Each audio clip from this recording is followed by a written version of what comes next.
Hutan di wilayah Irlandia bagian barat ini bukan sekadar kumpulan pepohonan biasa. Hutan ini punya reputasi yang sangat kelam dan tidak main-main. Lokasinya begitu misterius. Bahkan teknisi tercanggih pun tidak pernah bisa memetakan di Globe maupun Google Maps. Bagi warga sekitar, hutan ini adalah tempat keramat sekaligus kutukan. Ada mitos yang beredar bahwa hutan ini memiliki semacam magnet goib yang mampu menarik dan menyesatkan orang-orang yang sedang memendam trauma berat atau kesedihan mendalam. Siapapun yang melintas di dekat perbatasannya dengan hati yang hancur apalagi galau, perlahan-lahan akan terseret masuk ke dalam labirin pepohonan yang tak berujung, seolah-olah hutan itu sendiri yang mengundang mereka untuk tersesat. Dan inilah The Watchers.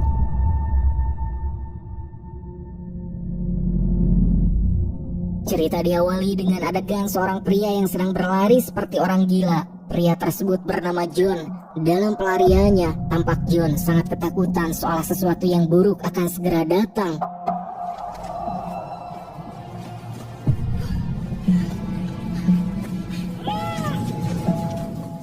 Dengan keringat dingin membasahi wajahnya, sekuat tenaga John terus berusaha menembus pohon-pohon rindang, mencari celah untuk keluar dari kepungan hutan yang seolah tanpa henti terus menghimpitnya. Sesekali ia berhenti hanya untuk menyetel jam tangannya, memastikan waktu yang terus berjalan agar sesuai dengan perhitungannya. Namun, begitu langkahnya sampai di sebuah area yang ditandai dengan papan kayu bertuliskan angka 108, John mendadak berhenti mematung. Wajahnya mendadak berubah pucat.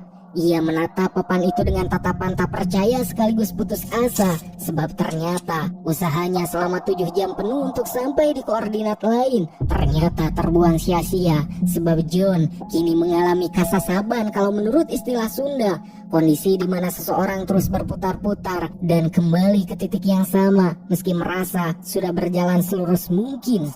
Seketika panik mulai menguasai akal sehat John saat suasana yang tadinya remang-remang kini mulai berubah menjadi gelap, karena kini cahaya matahari perlahan menghilang dari balik hutan. Dengan napas yang sesak dan sisa-sisa tenaga, John berusaha memanjat sebuah pohon besar demi mencari tempat perlindungan yang lebih tinggi. Namun sialnya, saat John memanjat, dirinya malah tiporos dan langsung jatuh ke bawah.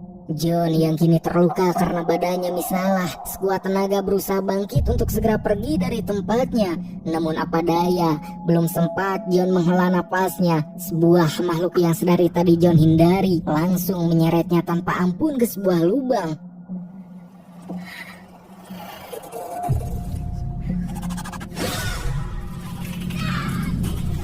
Entah apa sesosok makhluk yang menyeret John tadi, sebab scene kemudian beralih ke suasana kota yang jauh dari hutan, di mana kita kemudian diperkenalkan dengan seorang gadis berambut blonde bernama Mina.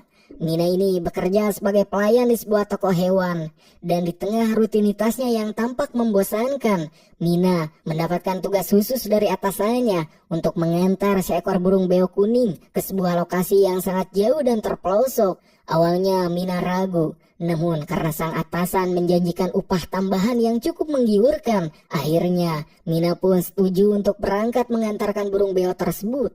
Sebelum perjalanan dimulai, kita diperlihatkan pada kondisi mental Mina yang sebenarnya tak baik-baik saja. Di kontrakannya yang sederhana terungkap bahwa Mina masih sangat terpukul atas kematian ibunya yang terjadi 15 tahun silam. Sambil menatap si burung beo dalam sangkar, Mina seringkali berbicara sendiri, mengungkapkan kesedihan dan rasa bersalah yang terus menghantuinya. Tentu saja, burung itu hanya bisa menirukan suara Mina tanpa memberikan solusi atau jawaban apapun, di mana trauma inilah yang nantinya akan menjadikan tiket masuk Mina menuju hutan keramat tadi.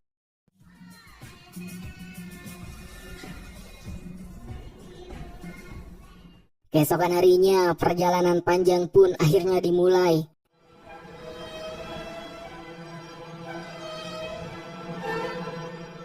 Mina sempat mampir untuk mengisi bensin di Pertamini sebelum benar-benar meninggalkan peradaban kota, di mana saat di tengah perjalanan, Mina menerima telepon dari kakaknya Lucy, di mana percakapan mereka pun langsung terasa tegang. Lucy menyesalkan sikap Mina yang lagi-lagi mangkir dari acara peringatan 15 tahun kematian ibu mereka. Lucy pun meminta Mina untuk berhenti menyalahkan dirinya sendiri dan mulai menerima takdir yang sudah lewat. Namun, Mina yang keras kepala seolah menutup telinga. Ia merasa tak ada yang mengerti beban yang ia pikul. Hingga akibat pikiran yang kalut dan emosi yang tak stabil, Mina kini malah kehilangan fokus saat berkendara. Ia pun mengemudi dengan tatapan kosong. Yang tanpa ia sadari, Mina malah keluar dari GPS dan malah masuk ke sebuah jalan setapak yang menuju langsung ke hutan.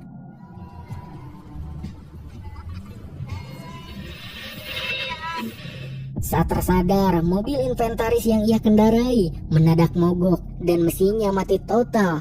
Di sana Mina menyadari tak ada sinyal ponsel, tak ada suara radio, yang ada hanya kesunyian yang mengkeengkeun di tengah hutan antah berantah.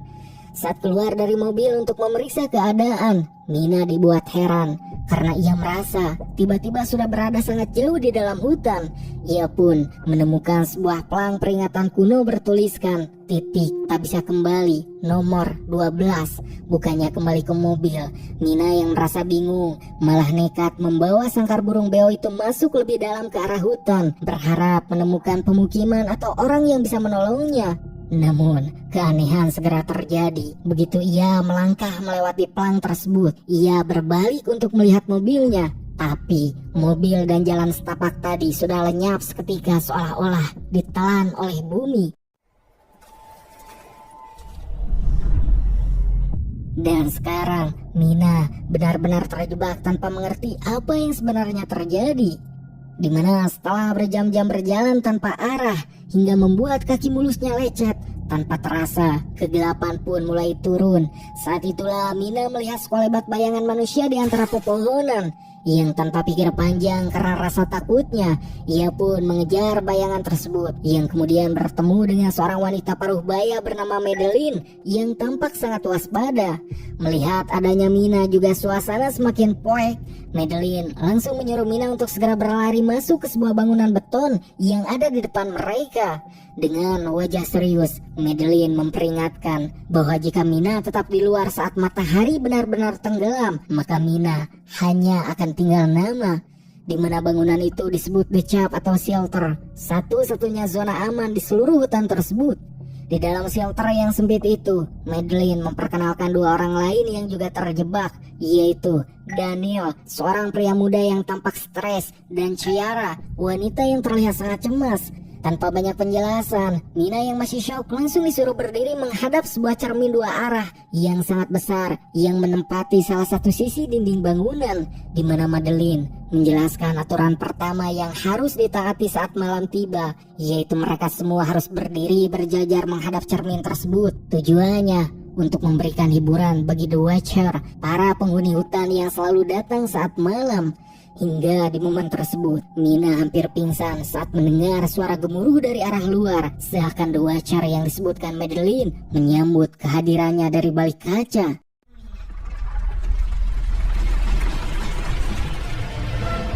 Di titik ini, walaupun Mina masih tak percaya akan semua yang terjadi secara tiba-tiba, namun hatinya meyakini jika sosok di luar benar-benar nyata adanya. Keesokan harinya, begitu matahari terbit, suasana berubah menjadi sedikit lebih tenang. Mina yang merasa sudah kehilangan akal sehat mencoba untuk pergi dari shelter sendirian. Yang anehnya, Madeline dan yang lain tak melarangnya.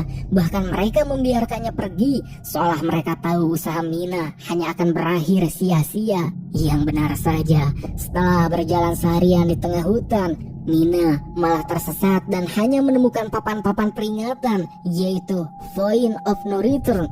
Hingga Madeline kemudian menghampiri Mina dan sedikit menjelaskan alasan Mina kini tersesat di hutan. Dikarenakan hutan yang dimasuki Mina bukanlah sembarangan hutan, melainkan hutan keramat yang mampu memicu halusinasi hebat, dan siapapun yang melewati batas titik tersebut sudah dipastikan tidak akan bisa keluar lagi selamanya. Malam berikutnya, ketegangan kembali meningkat. Ciara terlihat mulai melakukan gerakan menari di depan kaca demi menghibur para watcher yang berada di luar agar mereka tidak mengamuk. Melihat itu semua, Mina hanya bisa menonton dengan perasaan ngeri sekaligus tak percaya. Di hari berikutnya saat menemani Ciara mencari tanaman obat, terungkaplah fakta yang mengejutkan jika suami Ciara ternyata adalah John, pria yang menghilang secara tragis di awal cerita. Namun Ciara yang belum mengetahui nasib John masih sangat yakin bahwa John hidup dan sekarang sedang mencari bantuan supaya bisa keluar karena John sudah memetakan area hutan tersebut. Ciara juga menunjukkan sebuah lubang besar di tanah yang diyakini sebagai sarang atau tempat persembunyian para Watcher di siang hari, dikarenakan para Watcher hanya keluar saat matahari terbenam. Ciara juga mengungkapkan bahwa ia sudah terjebak di hutan ini selama 5 bulan dan segala upaya pelarian selalu berujung pada kegagalan. Hingga sekembalinya ke shelter, Madeline memberikan peringatan keras dan membacakan peraturan protokol yang harus ditaati Mina. Jika Mina masih ingin melihat matahari, yaitu jangan pernah membelakangi cermin saat malam, jangan pernah membuka pintu saat matahari sudah tenggelam, dan jangan sekali-kali mendekati lubang sarang para Watcher. Namun, dasar Mina yang mempunyai sifat keras kepala sejak kecil, peringatan Madeline malah memancing rasa penasaran Mina, menghiraukan peringatan Madeline, di mana dengan sengaja Mina mencoba memancing wujud para Watcher dengan cara mengetuk-ngetuk kaca menggunakan jarinya.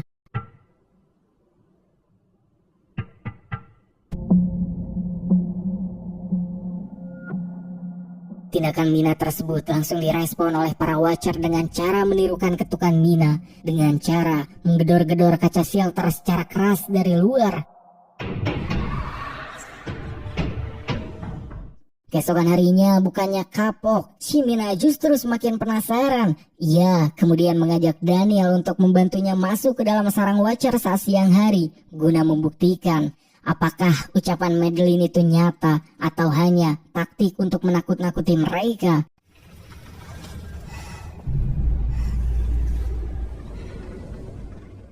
Yang mana saat sudah masuk ke dasar salah satu lubang, Mina menemukan banyak sekali barang-barang rongsokan di sana. Di antaranya ada tas, sepatu, kamera, hingga barang elektronik lainnya.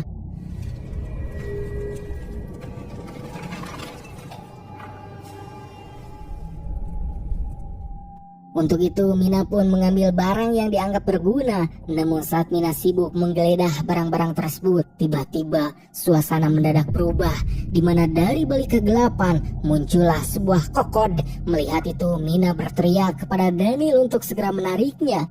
Singkatnya, setelah berhasil keluar sambil membawa beberapa barang, Madeline sempat bertanya dari manakah barang-barang yang dibawa Mina kini. Namun Mina malah berbohong dengan berdalih jika barang yang ia bawa dirinya temukan di balik batu besar. Hingga Daniel yang merupakan seorang mahasiswa jurusan elektronik berhasil merakit kamera CCTV dari handycam yang ditemukan Mina, yang langsung ia konekkan ke titik tabung tua yang juga mereka temukan di lubang tadi. Hingga saat malam kembali poek, mereka berempat duduk berkumpul mengawasi layar TV dengan penuh kewaspadaan. Yang tiba-tiba kamera menangkap penampakan sosok yang bentuknya sangat mirip dengan manusia sedang ngajanteng di depan pintu shelter. Ciara yang melihat postur tubuh itu langsung histeris. Ia mengira itu adalah John, suaminya yang akhirnya kembali. Saat Ciara hendak membuka pintu, Madeline dengan sigap mencegahnya. Madeline menjelaskan bahwa itu kemungkinan adalah tipu daya dari para Watcher, yang menurut Madeline makhluk-makhluk The Watcher sangat cerdas sebab mereka mulai belajar dan menirukan perilaku, suara hingga bentuk fisik manusia untuk memancing mangsanya keluar. Untuk membuktikan hal itu, Madeline pun menyuruh Ciara supaya memberikan pertanyaan yang hanya bisa dijawab John, suaminya. Dengan perasaan gugup, Ciara pun mulai mengajukan pertanyaan. Namun, pertanyaan tersebut sama sekali tak mendapatkan jawaban. Hingga tak lama, suasana yang awalnya hening mendadak berubah. Sebab kini ruangan tersebut bergetar hebat, bahkan sampai membuat kaca dua arah retak.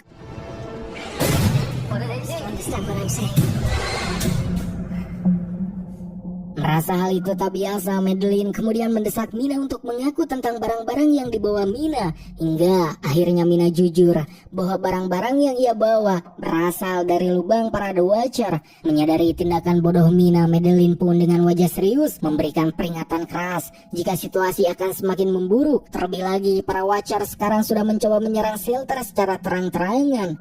Keesokan harinya, Madeline yang sudah sangat kesal menyuruh Mina mengembalikan barang yang ia bawa sebelumnya ke dalam lubang dengan harapan para Watcher tak lagi mengamuk.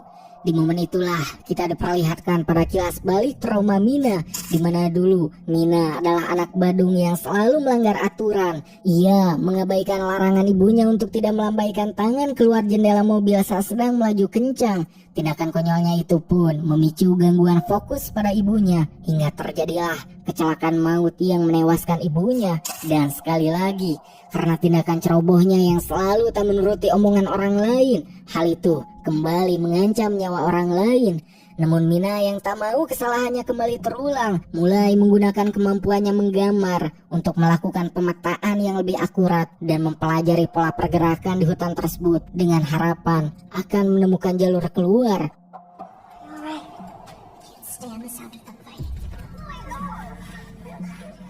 Hingga saat Mina fokus memetakan hutan dengan gambarnya, tanpa diduga, Ciara yang sudah kehilangan harapan hidup tiba-tiba menghilang. Dan saat Mina mencarinya, Ciara sedang berdiri di depan sarang Watcher, seolah sudah siap untuk menyerahkan nyawanya sebagai tumbal. Melihat itu, Mina berusaha membujuk Ciara kembali. Hingga suara keributan terdengar dari arah lain, yang ternyata Daniel yang sudah kehilangan akal sehat akibat tekanan mental yang terlalu berat.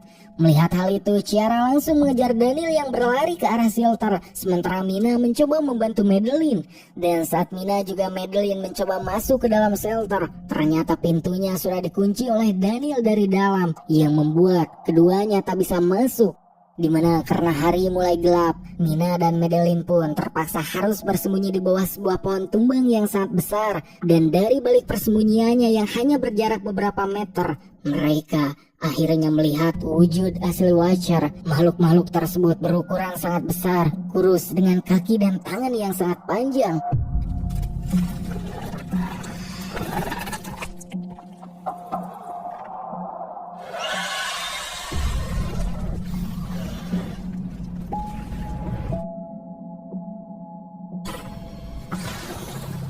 Beruntung, dalam suasana yang sangat menyeramkan itu, keduanya berhasil menyelinap untuk bisa meyakinkan Daniel untuk membuka pintu shelter.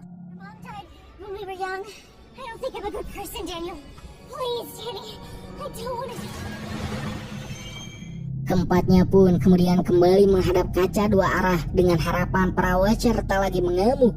Di momen tersebut, Madeline kemudian mengaku jika identitas aslinya yang tak pernah ia ceritakan adalah seorang dosen ahli mitologi yang sengaja datang ke hutan ini untuk melakukan penelitian mendalam, sebab ia yakin bahwa Watcher bukanlah jurig ataupun alien, melainkan makhluk mitologi kuno yang disebut peri hitam. Hingga belum sempat Madeline menyelesaikan penjelasannya, tiba-tiba bangunan shelter bergetar hebat karena kini para Watcher dari luar berusaha menubrak pintu shelter serta menghancurkan kaca dua arah. Dan di momen mencengkam tersebut, tak sengaja Daniel menemukan sebuah pintu bunker rahasia yang tersembunyi di bawah lantai shelter.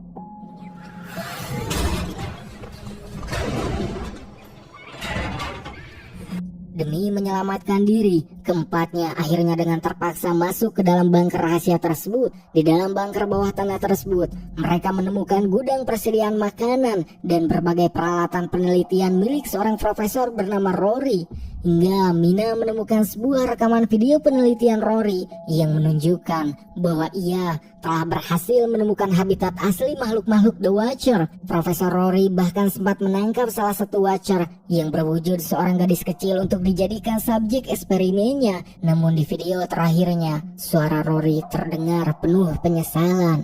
Ia mengaku bahwa makhluk-makhluk ini terus belajar dengan kecepatan yang luar biasa, dan jika hal itu terus berlanjut, maka akan menjadi ancaman besar bagi peradaban manusia. Untuk itu, Profesor Rory memberikan petunjuk terakhir bagi siapapun yang selamat dari shelter, supaya pergi ke arah hulu sungai di area 134 saat burung-burung mulai berimigrasi, karena di sana ada sebuah perahu yang bisa digunakan untuk keluar dari hutan. Profesor Rory juga berpesan agar hasil penelitiannya yang ia sembunyikan di universitas agar segera dihancurkan. Singkatnya, saat hari sudah pagi, mereka berempat pun kembali naik ke atas shelter, yang mana kini kondisi shelter sudah porak-poranda akibat serangan semalam.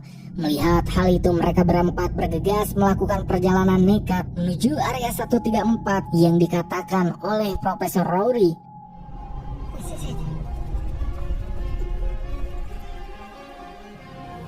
Di tengah perjalanan, mereka menemukan gerbang segel kuno yang dipenuhi ukiran gambar Watcher. Melihat itu, Madeline kemudian menjelaskan sejarah kelam, di mana dulu manusia dan peri sempat hidup berdampingan. Namun karena perang yang pecah, manusia akhirnya mengurung para peri di bawah tanah menggunakan segel goib tersebut. Hal inilah yang menyebabkan para peri kehilangan kekuatan sihir dan sayap mereka, yang membuat mereka menjadi makhluk yang penuh dendam. Madeline pun kemudian menyuruh Mina melepaskan burung beo yang selalu Mina bawa untuk menunjukkan arah. Yang setelah itu, saat mereka hampir sampai di hulu sungai, tiba-tiba hujan lebat turun, ditambah gerombolan burung hitam yang juga tiba-tiba bermunculan. Menyadari jika mereka tak memiliki waktu banyak karena para Watcher sudah keluar dari sarang, Madeline pun menyuruh semuanya untuk bergegas agar segera sampai ke hulu sungai. Setibanya mereka kemudian berlari ke arah perahu, namun Daniel tiba-tiba berhenti sebab ia melihat sosok John yang berdiri di pinggir sungai sambil merintih meminta tolong. Yang mana dengan polosnya, Daniel malah berusaha menolong sosok John.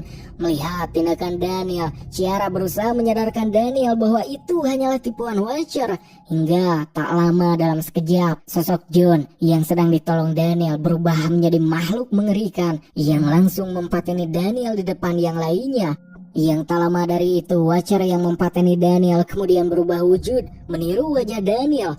Mina, Madeline, dan Ciara yang melihat kejadian tersebut tak punya pilihan selain pergi, sebab kini para Watcher sudah berdatangan ke sana. Yang untung saja para Watcher tak mengejar karena menurut Madeline, para Watcher tak bisa berenang.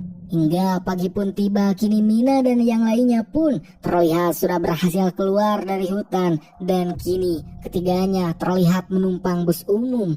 Singkatnya, setelah berhasil selamat, Mina yang terus terbayang dengan kejadian di hutan, ia terlihat mendatangi universitas tempat Profesor Rory dulu mengajar, dan setelah mengaku sebagai istri simpanan Rory, Mina pun berhasil mendapatkan akses ke ruang kerja Profesor Rory. Di sana, Mina menemukan berkas penelitian kuno yang jauh lebih rahasia, yang terungkaplah sebuah sejarah kelam bahwa pada masa lalu, karena manusia hidup berdampingan dengan peri, sebagian dari dua ras tersebut malah menjalin cinlok hingga melahirkan keturunan yang disebut halfling atau manusia setengah peri, di mana kaum halfling ini memiliki kemampuan berubah wujud yang jauh lebih sempurna daripada peri murni. Terlebih lagi, mereka bisa bertahan hidup di bawah sinar matahari tanpa rasa sakit. Namun karena dianggap berbahaya, kaum ini pun akhirnya dipersekusi dan diburu oleh manusia hingga dianggap punah.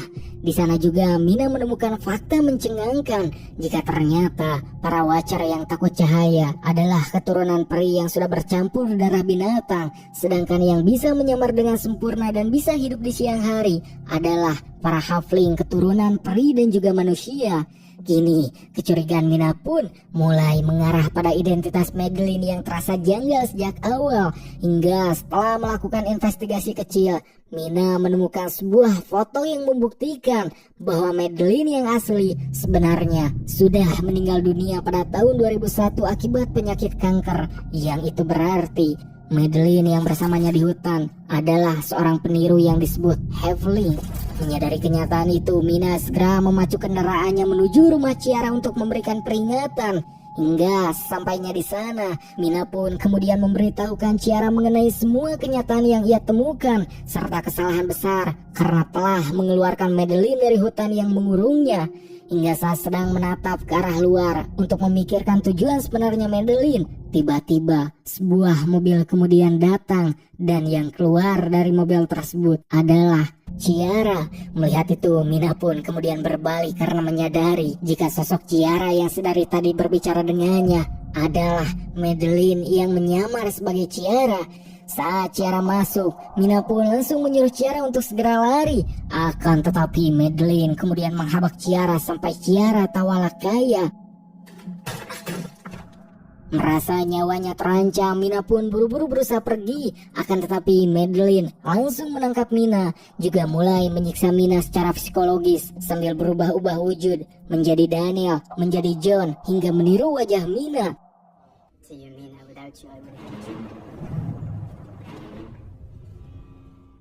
Di tengah kondisi yang sangat terpojok dan nyawanya berada di ujung tanduk, Mina yang mengetahui jika Madeline merupakan sosok Halfling yang ditangkap Profesor Rory, ia kemudian memberitahukan sebuah fakta yang tadi diketahui oleh Madeline, yaitu Madeline berbeda dengan para Watcher lain karena merupakan keturunan peri dan juga manusia, tak seperti Watcher lain yang ada di hutan. Itulah alasan Madeline bisa hidup di siang hari, serta Madeline masih bisa menunjukkan sifat manusia yang memiliki nurani. Hal itu dibuktikan Madeline saat menolong dirinya ketika tersesat di hutan.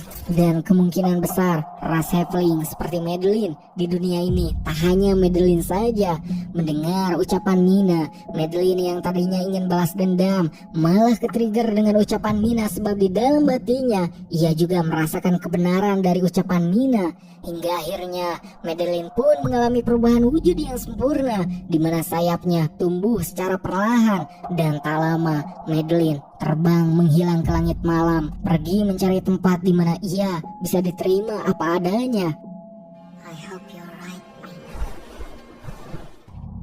Cerita pun ditutup dengan adegan Mina yang akhirnya mulai berdamai dengan masa lalunya, di mana Mina menceritakan kegelisahannya kepada kakak kembarnya Lucy mengenai semua keluh kesah yang selalu ia rasakan, yang tanpa disadari Mina jika kini dirinya sedang diamati oleh seseorang yang kemungkinan adalah Madeline yang meniru wajah seseorang. Tamat.